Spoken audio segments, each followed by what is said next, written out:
ওগো নবীর উম্মতেরা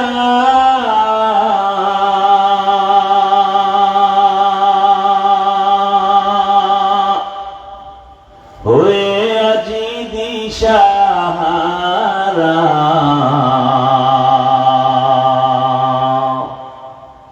কোরআন হাদিসের চলো যখন যাহা চায় মনে, নবী বিনে কে তরাবে পুসিরত মিজানে, নবী বিনে কে তরাবে পুসিরত মিজানে। উম্মতের কান্ডারি নবী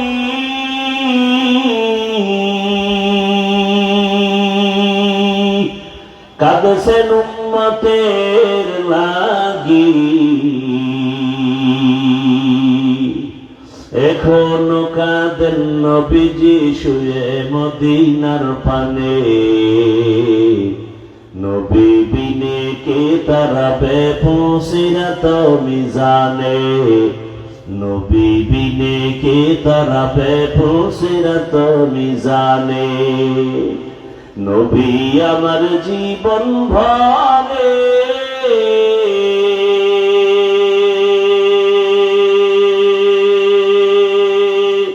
দিনের লাগি কষ্ট করে, দান দান শহীদ করিলেন উহুদেরই ময়দানে, নবী বিনে কে তরাবে পুসিরত মিজানে, নবী বিনে কে তরাবে পুসিরত মিজানে। ইমামুল আউয়ালিন আল আখিরিন বহরে সদকা রহমাতাল লিল আলামিন, সাইয়্যিদুল কাউনাইন খাতমুল মুরসালিন, আখির আমদ বুলতে ফখরুল আউয়ালিন, সদওয়াজুদাস রহমাতাল লিল আলামিন, মসজিদে উশুদ হামারা এ জমিন। রহমতের নবী বাইতুল্লাহরে বেশি ভালোবাসছেন। কেমন যেন বাইতুল্লাহ থেকে মদিনায় যাইতেছিলাম, মনটার আকর্ষণ বাইতুল্লাহর দিকেই বারবার নজর পড়ে যায়। এরে নবীরা আশেক, ওই বাইতুল্লাহ এত দামি যা দিয়ে তাকাইলে সব। আমি কালকে আমার এক কলিজার টুকরা আমার মুরব্বী আল্লাহওয়ালা, তাকে বললাম হুজুর আমি অসুস্থ, কিন্তু ঔষধ খাইতেছি, ব্যাংকক পর্যন্ত গেলাম কিন্তু ভালো লাগে না। বলে কেন? আমি বললাম আমি প্রতি বছর বাইতুল্লাহ যাই, আমার 1000 কোটি % বিশ্বাস অন্তরে জমা হয়েছে। আমি যতবার বাইতুল্লাহ গেছি আসার পরে তেমন ঔষধ খেতে হয় না। আমার মনে চাই আমি বারবার বাইতুল্লাহ যাই। আমি বাইতুল্লাহ যাইয়া ওই হজরে আসওয়াদ পাথরের দরজার মাঝখান জায়গাটা দোয়া কবুলের জায়গা মুলতাজ। আল্লাহ রাসূল বলে ওই জায়গায় বুকটা লাগাইয়া মালিকের ডাক দিবি, কারণ ওই জায়গায় ইব্রাহিম নবীর বুকটা লাগানো আছে, ইসমাইল নবীর বুক লাগানো আছে, কত নবী কত রাসূল, আল্লাহর কত প্রিয় বান্দার বুকে চাপ লাগানো ওখানে। ওই বাইতুল্লাহর দরজা আর হজরে আসওয়াদ পাথরের মাঝখান জায়গায় বুকটা লাগা ডাক দিবি, ও দয়ার মালিক আমার এমন রোগী পাইছে যার ঔষধ নাই, তুমি মুক্তি করে দাও। আমি খোদার কসম করে বলি এই 2-3 বছর আমি বাইতুল্লাহ যাইয়া আসি, আমার ঔষধ খাওয়া লাগে না, তেমন অসুস্থ হই না। কিন্তু আমার মনে চায় আমি ব্যাংক পর্যন্ত ঘুরেছি, আর জীবনে কোথাও ডাক্তার দেখাইতে যাব না। হুজুর আপনি একটু দোয়া করে দেন, আমি যেন হাজিরা দিতে গিয়া প্রত্যেকবার আমার মাওলার ঘরে গিয়া হাজিরা দিয়া বলতে পারি, লাব্বাইক আল্লাহুম্মা লাব্বাইক, লাব্বাইক লা শারীকা লাক লাব্বাইক, ইন্নাল হামদা ওয়ান নি'মাতা লাক ওয়াল মুলক লা শারীকা লাক। ও বান্দার মঞ্জিলার টাকাওয়ালা, ও ধনী ব্যবসায়ী বাবারা, চাকরিজীবীরা, কিসের টাকার ধান্দায় পড়ে আছো? ওই বাইতুল্লাহ যদি একবার যাইতে পারতা, দেখতা কি মজা। ওই বাইতুল্লাহর সাথে একটু যদি বুকটা লাগাইতে পারতা, বুঝতা কেমন মজা। এখন তোমাকে বুঝানো যায় না, টাকা আছে, কত গরিবরা কাঁদে বাইতুল্লাহ যাবে, টাকার অভাবে যেতে পারে না। আর আল্লাহ তোমাকে কত টাকা দিয়েছে, আমার জানা মতে কত ঢাকার হাজিওয়ালারা আছে টাকাওয়ালা, নিজেও বাইতুল্লাহ যায়, রমজানেও যায়, হজেও যায়, আবার শত শত গরিবদেরকে বাইতুল্লাহর উমরায় পাঠায়, হজে পাঠায়। আছে না নাই? ও যুবক, তুমি ভাবতেছো তোমার টাকা নাই, কেমনে যাইবা? 5 বেলার নামাজ পড়ে আল্লাহরে বলতে থাকো, ও আল্লাহ তুমি বাইতুল্লাহ না দেখাইয়া মরণ দিও না। আল্লাহর কসম টাকা লাগবে না, বিনা টাকায় বাইতুল্লাহ পৌঁছতে পারবা। ওরে 1 মিনিট চক্ষু বন্ধ করে বাইতুল্লাহর কথা ভাবলে চোখে পানি। ওই বাইতুল্লাহর ইমামদের একটু তেলাওয়াতের আওয়াজ পাইলেই পাগল হইয়া যাই। বাইতুল্লাহর ইমামদের তেলাওয়াত শুনিস, এই কপাল পোড়া মোবাইল ওয়ালারা, গান শুনিস না, ইমামের তেলাওয়াত শোন। বাইতুল্লাহর ইমামের তেলাওয়াত শুনিস, কসম করে বলি, বাইতুল্লাহর ইমামের তেলাওয়াত গুলো যখন মোবাইলে চালাইয়া বালিশে মাথা লাগায় শুনবি, দেখবি চোখের পানি পড়া শুরু হয়ে যাবে।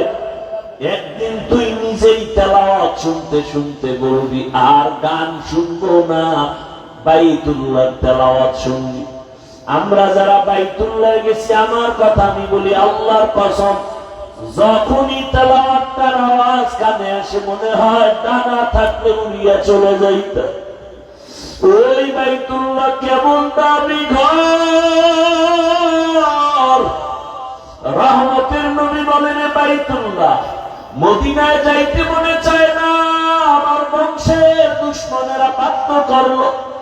তোর পাশেই তো মাকামে ইব্রাহিম। ও বাইতুল্লাহ কেমনে মদিনায় যাব? তোমার কাছেই তো হেরা পাহাড়, যেখানে আমি দীর্ঘ বছর বেঁধে সময় কাটাইছি।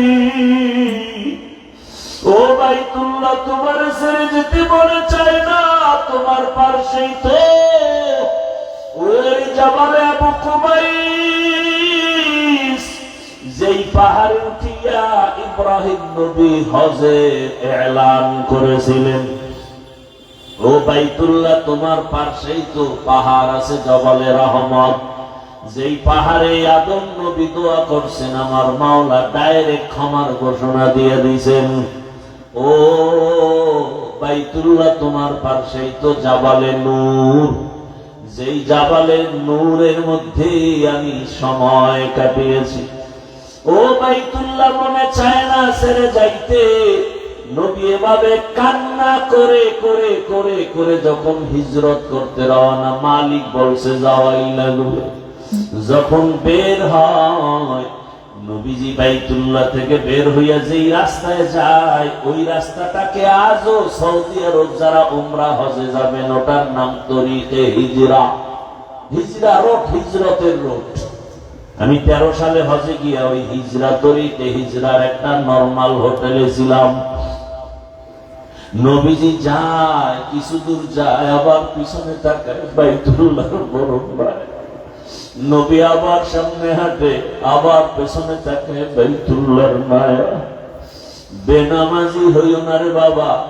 আমি কিন্তু এখানে এতক্ষণ বয়ান করি, একজনকেও বলি না আমার মতো টুপিওয়ালা হুজুর হয়ে যাও। আমি একবারও বলি না আমার মতো হুজুর হও, মাদ্রাসায় যাও, স্কুল বাদ দাও। আমি একবারও বলি না তাবলীগে যাও, পীরের কাছে যাও। আমি সারা বাংলাদেশে ঘুরে ঘুরে পাও ধরে ধরে বলি, বাবা চাকরি করো, পুলিশ, র্যাব, আর্মি, বিডিআর এর চাকরি করো, ব্যবসা করো, বাধা নাই। তবে তুমি ওখানে থাইকা রসুলের আদর্শের মালা গলায় লাগাও, 5 ওয়াক্ত নামাজ আদায় করো। তোমার মতো কত যুবক তাকায় দেখো, স্কুলে পড়ে, কলেজে পড়ে, 5 ওয়াক্ত নামাজি আছে না নাই? বলো বাবা তুমি কেন পারবা না? তোমার মতো যুবক তাকায় দেখো, র্যাব, আর্মি, পুলিশ, বিডিআর এর চাকরি করে, নামাজ আদায় করে। ও বাবা তোমার মতো চাকরিজীবী চাকরি করে, ব্যবসা করে, নামাজ ছাড়ে না। ও ব্যবসায়ী বাবারা, আপনার মতো ব্যবসায়ী নামাজ পড়ে, বলেন আপনি পারেন না কেন? ও চাকরিজীবী বাবারা, আপনার মতো কত চাকরিজীবী বা চাকরি করে, নামাজ পড়ে, আপনি পারেন না কেন? ও আমার কলিজার যুবক বাবারা, তোমার মতো যুবক স্কুল কলেজে পড়ে, লেখাপড়া করে, নামাজ পড়ে, তুমি পারো না কেন? ও ড্রাইভার বাবারা, তোমার মতো কত ড্রাইভার ড্রাইভারি করে, আজান হলে নামাজে দাঁড়ায়, তুমি পারো না কেন? ও পর্দার আড়ালের আম্মা জানেরা, বোনেরা, আপনার মতো কত মা কত বোন এখনো আছে, পর্দা করে, নামাজ পড়ে, স্বামীর মাল হেফাজত করে, আপনারা পারেন না কেন? আপনাদের এত সম্মান, আপনারা তো নবীদের মা, আপনারা তো সাহাবায়ে কেরামদের মায়ের মতোই মা। এই দুনিয়ায় নবী হতে পারেন নাই, মায়েরা তবে নবীদের মা হয়েছেন। এই দুনিয়ায় সাহাবী সাহাবিয়ার মতো নারী আপনারা। খাদিজা রাদিয়াল্লাহু আনহার মতো নারী, ফাতেমা রাদিয়াল্লাহু আনহার মতো নারী, আয়েশা রাদিয়াল্লাহু আনহার মতো নারী। ও পর্দার আড়ালের আম্মা জানেরা, আপনার ছেলেটাকে আপনি ডাক্তার বানাবেন, প্রফেসর বানাবেন, ইঞ্জিনিয়ার বানাবেন, বাধা নাই। তবে আমার দাবি একটাই, ডাক্তার জাকির নায়েকের এত সুনাম কেন? টাকার কারণে, ক্ষমতার কারণে নয়, নবীজির আদর্শের কারণে। আপনার সন্তান ডাক্তার হবে, নেককার, নামাজি, পর্দাওয়ালা। আপনার সন্তান ডাক্তারিও করবে, নামাজ পড়বে, কোরআন তেলাওয়াত করে, মা বাবার জন্য দোয়া করবে। ও যুবক বাবা, তুমি ডাক্তার হও, প্রফেসর হও, ইঞ্জিনিয়ার হও, বাধা নাই। তবে মা বাবার দোয়া নিয়া, শিক্ষকের দোয়া নিয়া, ওলামায়ে কেরামের দোয়া নিয়া, নবীজির আদর্শ মেনে চলবা, জীবনটা ধন্য হয়ে যাবে। ওই বাইতুল্লাহর দিকে আগাইতে থাকো। আজকে তো তুমি চোখ বন্ধ অন্ধের মতো সেজদা দাও, বাইতুল্লাহ সামনে নাই। যেদিন বাইতুল্লাহর সামনে গিয়ে একটা সেজদা দিবা, মনে হয় যেন তোমার জীবনের শ্রেষ্ঠ সেজদা হবে। আজকে তুমি নামাজে দাঁড়াও, বাইতুল্লাহ সামনে দেখো না। আল্লাহ যদি কবুল করেন, বাইতুল্লাহ সামনে নিয়ে যেদিন নামাজে দাঁড়াইবা, দেখবা আজকে নামাজে দাঁড়াইলে মন বসে না, সেদিন চোখ থেকে পানি পড়া শুরু হয়ে যাবে। এত কান্না, এত কান্না। ওই বাইতুল্লাহ বড় দামি। আল্লাহ পাক রব্বুল আলামিন ওই নবীকে বিজয়ের বেশে আবার বাইতুল্লাহে ফিরাইয়া দিলেন। ওই বাইতুল্লাহ বড় দামি ঘর। ওই বাইতুল্লাহ জিয়ারতের জন্য হাজিরা দৌড়াচ্ছে। কিছুদিন পরেই যখন শুরু হয়ে যাবে, হাজী সাহেবরা হজ করতে যাবে, আরাফার ময়দানে যাবে। আরে 24টা ঘন্টায় কান্না করে লাব্বাইকের আওয়াজ দেয়। নবী বলেন, যারা তোমরা হজে যাইতে এখনো পারো নাই, ওই হাজীদের নমুনা নিজের মধ্যে ঢুকাও। আল্লাহ চায় হাজী সাহেবরা যখন হজের মাস শুরু হয়ে যাবে 1 তারিখ, ওই হাজী সাহেবরা নখ কাটবে না, চুল কাটবে না। আল্লাহর আইন হয়ে গেছে। ও কোরবানি করনেওয়ালারা, তুমি যদিও হজ করতে পারো নাই, হাজীদের নমুনায় তুমিও চুল কাটিও না, নখ কাটিও না কোরবানির আগে। আমার আল্লাহ তোমাকে দেখে তুমি মহব্বত করবে, মহব্বতের নজরে তাকাবেন। ওরে আল্লাহর বান্দারা, এই কোরবানি তো পশু কোরবানি না, আসল কোরবানি তোমার জীবনের ভালোবাসার কোরবানি। আমার আল্লাহ চায় তোমার আমার দিলের কোরবানি। আজকে দেখা যায় মানুষ 20,000 টাকা 30,000 টাকা দিয়ে গরুতে ভাগ হয়, 500 টাকা লাগলেও দেয়, কিন্তু 100 টাকার লোভে চামড়াটা কওমি মাদ্রাসায় দিতে চায় না। আছে না নাই? বলে গেলাম চ্যালেঞ্জ দিয়ে, পৃথিবীতে যত সেবা সংস্থা আছে, শ্রেষ্ঠ কল্যাণমূলক জনকল্যাণমূলক সেবা সংস্থার নাম কওমি মাদ্রাসা। অনুরোধ করে বলবো, ওই কওমি মাদ্রাসায় যদি আপনার যাকাতের অংশ দেন, আপনি যদি কোরবানির চামড়া দেন, ফিরিয়ে দিবেন, ডবল সওয়াব, ডবল সওয়াব, ডবল সওয়াব। আর এর বিরোধিতা যারা করবে, ওদের অন্তর নষ্ট, ওদের আকল নষ্ট, ওদের ঈমান আমল নষ্ট। ফিরিয়ে দিবেন। 20,000 30,000 টাকা দিয়ে ভাগ হতে পারেন কোরবানির অংশে, 200-100 টাকা ছেড়ে চামড়াটা আল্লাহর রাস্তায় দিবেন। এখন তো সিন্ডিকেট চলতেছে চামড়ার জগৎ নিয়ে, অনেক মাদ্রাসাওয়ালারা কালেকশন করবে না বলেছেন, কিন্তু অনুরোধ করে বলছি, আল্লাহর রাস্তে ফি সাবিলিল্লাহ কওমি মাদ্রাসার এতিম ফান্ডে আপনারা এটা দিবেন। গরিব এতিম অসহায় যারা আছেন, এদের পেছনে এটা খরচ করা হবে। এটা দিলে ডবল সওয়াব। এক সওয়াব গরিব এতিমের হক আদায় করা হবে, আর এক সওয়াব হলো ইলমে দ্বীন ওরা শিখে, কোরআন হাদিস শিখে, এই ইলমের সহযোগিতা করা হবে। কয় সওয়াব? কি ডিস্টার্ব কেন বাবা? ডবল সওয়াব। আর এর বিরোধিতা যারা করবে, এদের অন্তর খারাপ। আল্লাহ হেদায়েত দান করুন। লা ইয়ানালাল্লাহু লুহুমুহা ওয়ালা দিমাউহা ওয়ালাকিন ইয়ানালুহু তাকওয়া মিনকুম। ও পর্দার আম্মা জানেরা, বোনেরা, ও যুবক, অনুরোধ করে বলছি, জীবনে তো গুনাহ কম করো নাই, মনে চাইছে নামাজ পড়বা না পড়ো নাই, মনে চাইছে দাড়ি রাখবা না রাখো নাই, মনে চাইছে পার্কে যাবা দৌড়ায় গেছো, মনে চাইছে মোবাইলে সারা রাত গুনাহ করেছো, মনে চাইছে নাচ গান করবা দেখবা করেছো আর দেখেছো, এখনো কি তোমার অন্তরের আশা পূরণ হয় নাই? তওবা কি করবা না? মরণের ভয় কি নাই রে যুবক? আজকে তুমি এখানে বসে আছো, কালকে 10টার সময় হতে পারো তুমি লাশ। এই যে রমজানের রোজা গেল, ঈদ গেল, কত মানুষ মরে গেল, বাসটা পানির মধ্যে চলে গেল। একটা বাচ্চা সাঁতার খাইতে এসে বলে, আমার আম্মু পানিতে আটকা আছে, তাড়াতাড়ি আমার আম্মুকে বাসের থেকে নিয়ে এসে বাঁচাও। আবার এক মহিলা সাঁতার খাইতে এসে বলে, আমার বাচ্চা আর বাসের মধ্যে আটকানো, আমার বাচ্চাটাকে বাঁচাও। এইভাবে চোখের সামনে দিন দিন বিদায়। এমন কোন দিন নাই লাশ নাই। কয়দিন আর বাঁচবা? কই চাকরিজীবী, কই বাড়িওয়ালা? বাড়ি পড়ে আছে, বাড়িওয়ালা নাই। চাকরির জায়গা ঠিকই, চাকরি চলতেছে, কিন্তু আগের লোকটা নাই। এইভাবে একদিন বিদায় হতে হবে। আগামীকাল যদি আল্লাহ ডাক দিয়ে আজরাইলের পাঠায় দেয়, ঘুমের ভেতরে ওর জানটা নিয়ে যা।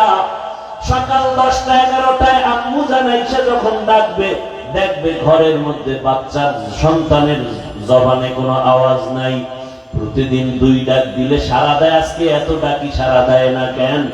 দরজা খুলে মা সন্তানের হাত, বডির মধ্যে হাতটা টাচ করে দেখে পুরো শক্ত, বরফের মতো ঠান্ডা। মা পাগলের মতো হয়ে চিৎকার দিয়া বলবে, খবর হয়ে গেছে, আমার ছেলেটা দুনিয়ায় বাঁচিয়া নাই। ও যুবক বাবারা, একটু চিন্তা করো, ঘুমের মধ্যে কত মরণ হয়ে যায়। ও পর্দার আড়ালের মা বোনেরা, কয়দিন আর দুনিয়ায় বাঁচবেন, কখন মরণ হবে জানা নাই। এখনো সময় আছে, তওবা করেন। ওই মা ডাক দিয়া স্বামীকে ডাকবে, ও যুবক, আল্লাহ কুদরতের দরজা খুলে দিলে তুমি দেখবা বাবাও কাঁদতেছে আর বলতেছে আমার সন্তান নাই। মা কাঁদবে আর বলবে আমারে আর মা বলে ডাক দেওয়ার কেউ নাই। অনেকে মা বাবা গ্রামে ছাড়িয়া এই পার্বত্য অঞ্চলে আইসা থাকে। মায়ের খবর পর্যন্ত নিতে পারে না। এই কোরবানিতে জানো না, মা তোমার রেখে গোশত খায় না। মা তাকায় থাকে সন্তান কখন আসবে, ওর মুখে আগে দিয়া তারপরে আমি খাবো। একটা সন্তানের প্রতি মা বাবার এত মায়া, যেগুলো বুঝাবার কোনো ভাষা নাই রে বাবা। তুমি যেদিন মা বাবা হবা সেদিন তোমার বুঝে আসবে। ও বোনেরা, মায়েরা, পর্দার আড়ালের আমার যুবক বাবারা, বৃদ্ধ বাবাজিরা, ওই বাবায় টেলিফোন করা শুরু করবে, ইমাম সাহেব আমার ছেলেটা মরে গেছে, আপনি জানা দিয়া কোথাও যাবেন না।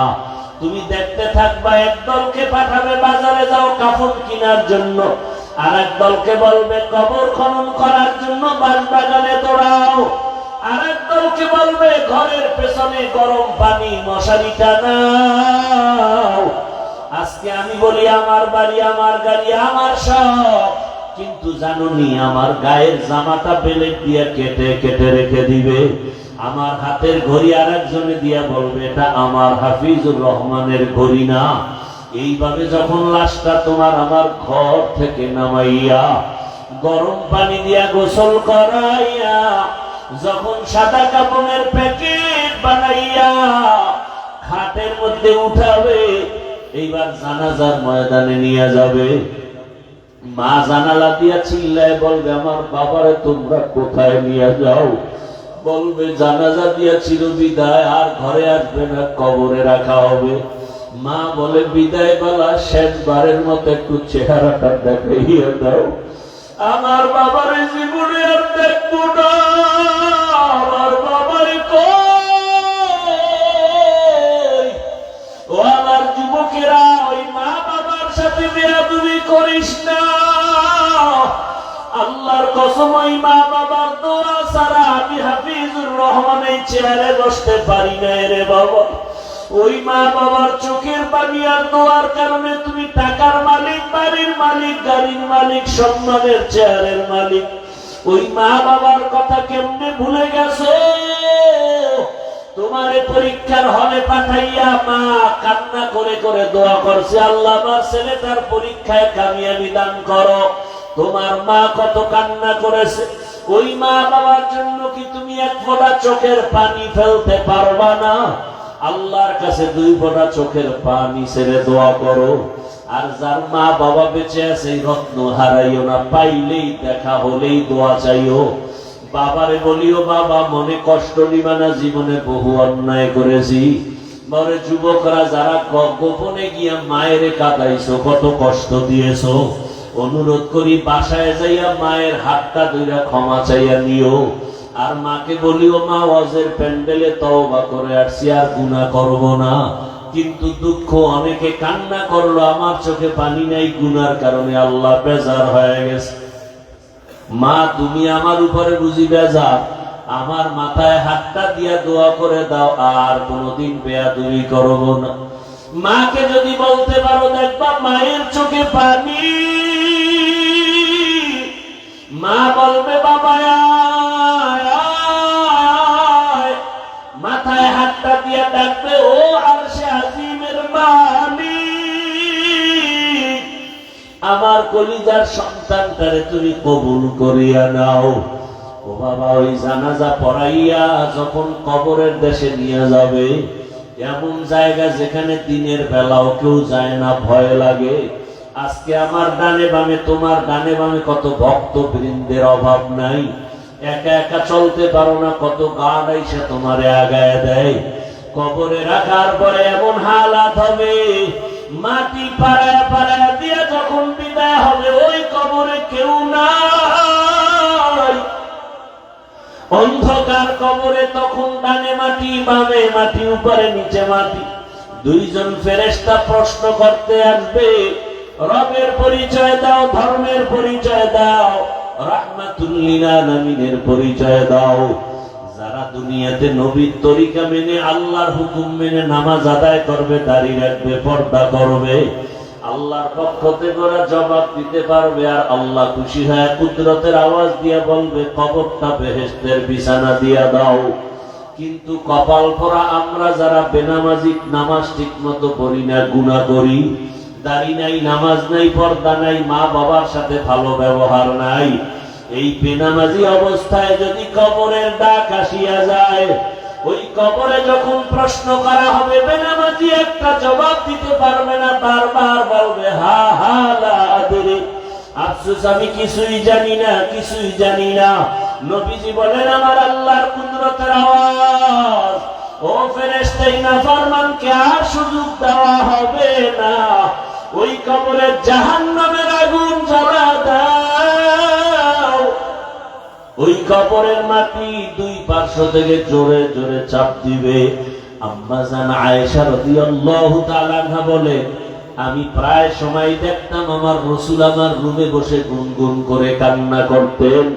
আমি মাঝে মাঝে জিজ্ঞাসা করতাম, ইয়া রাসূলুল্লাহ, আপনি আমার রুমে বসে কান্না করেন কেন?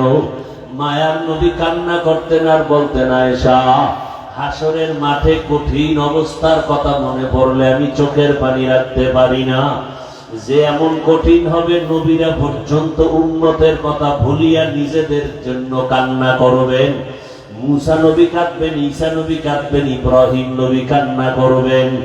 ওই সময় উম্মতেরাও পাগলের মতো দৌড়াবে। সূর্যের গরম সহ্য করা যায় না, জাহান্নামের আওয়াজ সহ্য করা যায় না। কোথায় যাবে সুপারিশের জন্য? যেখানে যাবে নিরুপায় হয়ে যাবে, ব্যর্থ হইয়া সর্বশেষ এরা মুহাম্মদের তালাশ করবে, কোথায় পাওয়া যায়। আম্মা জান আয়েশা বলেন, ইয়া রাসূলুল্লাহ, কঠিন সময় আপনাকে কোথায় পাওয়া যাবে? নবী বলেন, আমি আমার মাওলার দরবারে মাকামে মাহমুদে সিজদায় পড়ে কাঁদবো।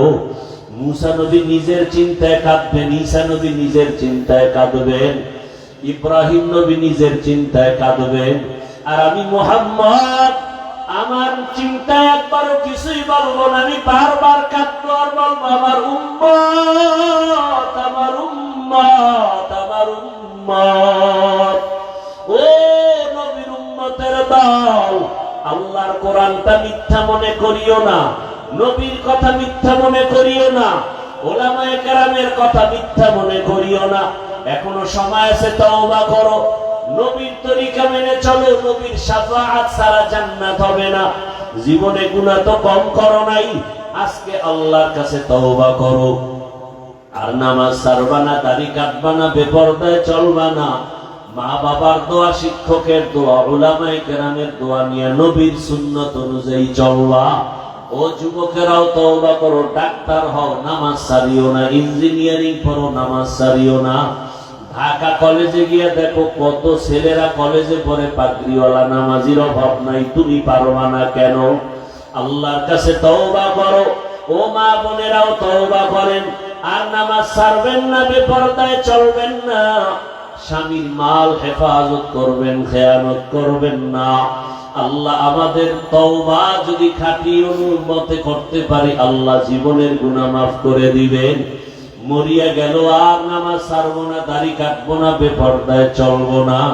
তওবা করার মতো যদি কারো অন্তর তৈরি হয়, মুনাফিকি না থাকে, যাদের খাঁটি নিয়ত আছে, দুটো হাত আল্লাহকে দেখাইয়া দাও। আয় আল্লাহ, হাতগুলো কবুল করে নেন, তওবা কবুল করে নেন। তওবার উপরে মজবুত হইয়া চলার তৌফিক দান করেন, আমিন। আলহামদুলিল্লাহি রাব্বিল আলামিন। والصلاة والسلام على سيد الأنبياء والمرسلين وعلى آله وأصحابه أجمعين يا أرحم الراحمين يا أرحم الراحمين يا أرحم الراحمين رب ارحمهما كما ربياني صغيرا اللهم إنك عفو كريم تحب العفو فاعف عنا اللهم إنا نسألك رضاك والجنة ونعوذ بك من سخطك والنار اللهم إنا نعوذ بك من البرص والجنون والجذام وسيء الأسقام اللهم اجعلني من المستجابين للدعوات ও দয়ার মালিক, আমরা গুনার বোঝা নিয়ে আপনার দরওয়াজায় হাজির। মেহেরবানি করে আমাদের গুনাহগুলো মাফ করে দেন আল্লাহ। আয় আল্লাহ মাহফিল কবুল করে নেন, আয়োজনকারী সহযোগিতাকারীদের কবুল করে নেন। আয় আল্লাহ ওলামায়ে কেরাম, মুরব্বী, হাজী সাহেব, ব্যবসায়ী, চাকরিজীবী, যুবক, ছাত্র, পর্দার আড়ালের মা বোনেরা, আপনি সবাইকে মাফ করে দেন, মা বোনদের পর্দাওয়ালা আবেদা বানায় দেন। আয় আল্লাহ সন্তানগুলো নেককার বানায় দেন, যারা লেখাপড়া করে পরীক্ষার্থী কামিয়াবি দান করেন। আমার কলিজার যুবকদের 5 ওয়াক্ত নামাজি, কোরআন পড়নেওয়ালা বানায় দেন। আয় আল্লাহ মোবাইলের গুনাহ থেকে আমাদের হেফাজত করেন, মোবাইলের গুনাহ থেকে হেফাজত করেন, মোবাইলের গুনাহ থেকে হেফাজত করেন। সারা দুনিয়াবাসীকে মাফ করে দেন। আয় আল্লাহ যুদ্ধরত অবস্থা থেকে গোটা জাতিকে শান্তির জীবনে ফিরাইয়া দেন।